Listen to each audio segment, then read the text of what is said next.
Hip replacement replaces the ball and socket joint of the hip, and we do it through a very minimally invasive technique. Titanium is what goes against your bone, and your bone grows into the titanium components. The bearing surface is the key, and that's usually a ceramic on a plastic, which is a very high-speed bearing surface, which allows lots of activity. We're not seeing wear characteristics like we used to years ago, where we'd have to replace the hip replacement over a period of time.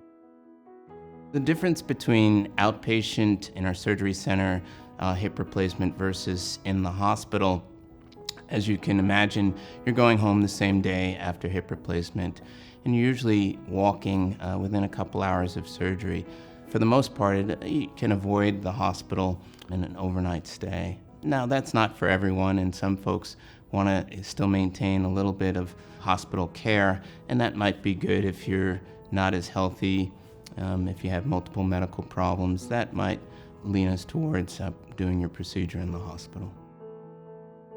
When considering the hip replacements at an outpatient setting, prior to surgery, we like to make sure that you have somebody that can be with you afterwards. They just have to be somebody that can watch you, and if you need something that you're not able to get on your own the first couple nights, it's important to have them close by.